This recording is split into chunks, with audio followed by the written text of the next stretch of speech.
Cheers, lady. Cheers. I'm Shannon. I'm Jessie. And we're House-of-Crone. We created this brand to gather all the rebel crones together. Those of us who, we live an alternative lifestyle because we're the alt crones and we gather here. Now today we want to talk about something that is near and dear to at least my heart. Oh, mine too. Yes, too. and that is going on a trip, but not the kind you think. Toto, I have a feeling we're not in Kansas anymore. I'm talking about the one where you explore the depths of your mind through happy mushrooms. Very happy mushrooms indeed. Now, there's actually a lot of different kind of happy mushrooms that you can use, but the one that I use, we both use is psilocybin. There's a lot of research around it, and the research is incredible about how it can actually change your mind. It changes your mind. Oh, yes. About things. Like, it makes you look at life a little differently, and also look at your own problems and the way you see things yourself. And I have a picture on my wall that says, change the way, if you change the way you look at life, life begins to change. And that's how I see psilocybin. It's like the chemical process that happens in your brain allows you to see things a little different. Definitely. In my experience too, they say it can really just rewire a part of your brain, and that's really empowering and really exciting to know that you can do that on your own. Absolutely.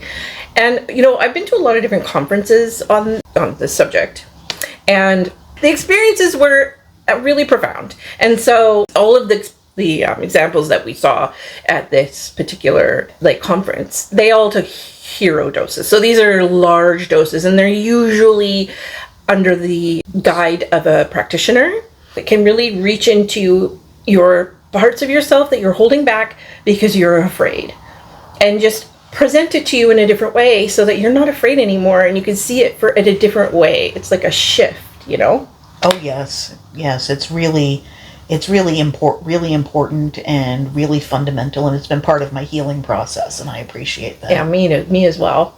So let's talk about that. Let's talk about our personal journeys and how, we use it. That might help you. So maybe if you're interested. I'll start with you, Jessie. So I think we both use it only a couple times a year, correct? Yeah, about that. Yeah, I only use it in a larger dose a couple times a year. What do you do? Let's see. I generally make a mushroom tea. Is there a specific kind of mushroom you use? I usually use Golden Teacher. I'm very fond of those. Yeah, I like those ones too. I've tried Texas Penis Envy, but I like the Golden Teacher best. I think those are just a really nice ride. I've taken a couple hero doses, and it's really changed me. It made me more grounded. Wait. Okay. How hero dose? Okay, so when you took the really large dose, you did it on your own or with somebody, or I did it with Gordon was here. Okay, so your husband. Yeah, my husband was here. So you did it together, or he was there to support? He was there to support. Okay, cool. And I've been focusing a lot on healing some emotional issues. Right. And it's been really healing and really mind expanding for me. Right. So what would you say how you felt after, like the next day or so? I just felt really reborn and really refreshed. Yeah. Yeah, it's really incredible stuff. So how long did it last for you? Would you say? Let's see.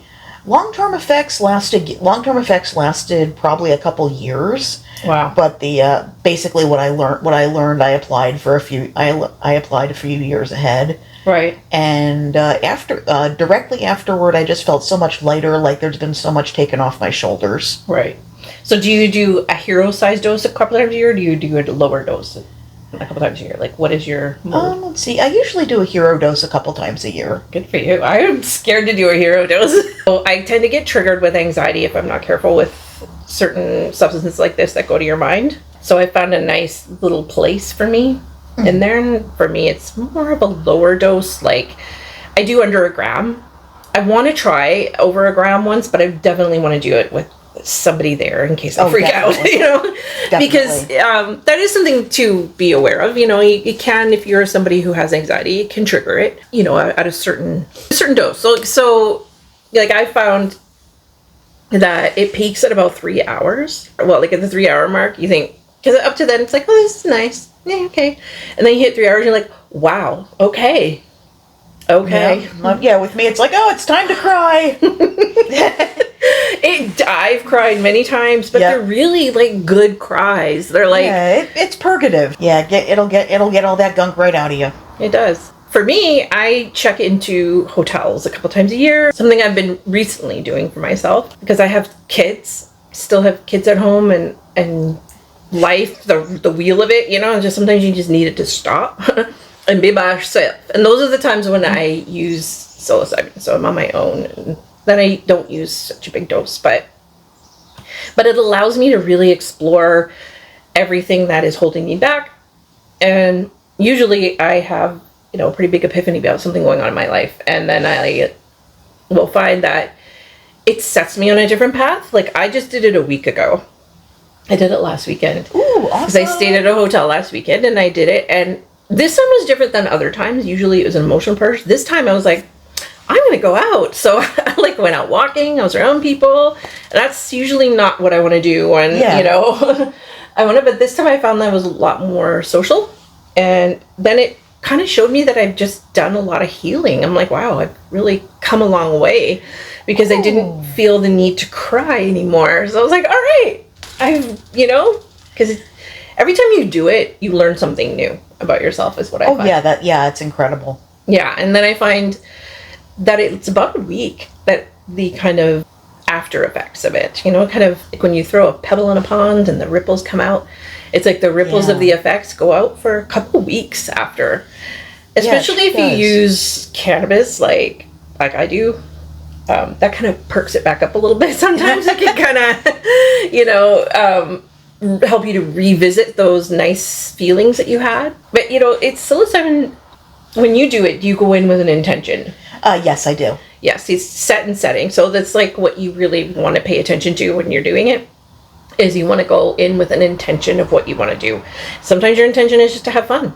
Yes, that's a valid intention. Yeah, we always want to come in with an intention. For me, I was stuck on something. I was feeling kind of creatively blocked last time, and then that really helped me to kind of get past that block a little bit. Yeah, I know people who have gotten over fears through it, like fears of spiders or dogs or something. Yeah, you can do that. Yeah, it's pretty impressive. It is. It's really impressive. And so we're going to talk about this in much greater detail in the new issue of House of Crones, our second issue. So our first issue was about cannabis, and this issue is going to be about psilocybin. So we're going to talk about like all the things you need to know. What are the different doses? What are the different kinds? And some also considerations, some things you might want to consider before doing it. Yep. So if that sounds good to you, please do sign up for our newsletter. It's down in the description. Take you right over to sign up. We put it out about once a month-ish. And so this is our community and this is our vibe. And we hope that you come back. Yes, we sure do. We can't wait to see you. Thank you for joining us. Peace be with you.